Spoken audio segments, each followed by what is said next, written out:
Hi hello friends. Good evening. இன்றைக்கி night சாப்பாடு என்னென்னு பார்த்துடலாங்களா? நைட்டு சாப்பாடு வந்து மேக்ரோனிஸும் நூடுல்ஸும்.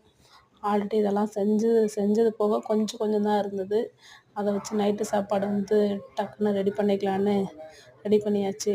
ஒரு பாயில் பண்ணிவிட்டு ரெண்டையும் தாளிக்க மட்டும்தான் செஞ்சேன். மற்றபடி பெருசாக வந்து பாஸ்தாக்கும் எதுவும் போடலை, நூடுல்ஸ்க்கும் எதுவும் போடலை, எக்கு கூட போடலை. இருக்கிறத வச்சு வெங்காயம் பச்சை மிளகாய் மட்டும் ரெண்டுக்கும் போட்டுட்டு மேக்ரோனிஸ்க்கு மட்டும் கொஞ்சம் பூண்டு போட்டு தாளிச்சாச்சு. அப்படியே சோயா சாஸு டொமேட்டோ சாஸ் எல்லாம் போட்டு டக்குன்னு ரெடி பண்ணியாச்சு. ரெடி பண்ணிவிட்டு சாப்பிட வேண்டியதுதான். சாப்பிட்டுட்டு சாட்டர்டே நைட்டு நாளைக்கு லேட்டாக எழுந்திரிக்கலாம். சாட்டர்டே நைட்டு இன்னைக்கு. ஸோ எல்லோரும் நாளைக்கு சண்டே நல்லா என்ஜாய் பண்ணுங்கள். தேங்க்யூ. நிறைய பேர் நம்ம சேனலை வந்து சப்ஸ்கிரைப் பண்ணாமல் பார்க்குறீங்க. ப்ளீஸ் சப்ஸ்கிரைப் பண்ணுங்கள், லைக் பண்ணுங்கள், பிடிச்சிருந்தா கமெண்ட் பண்ணுங்கள். தேங்க்யூ. பாய். நாளைக்கு பார்க்கலாம்.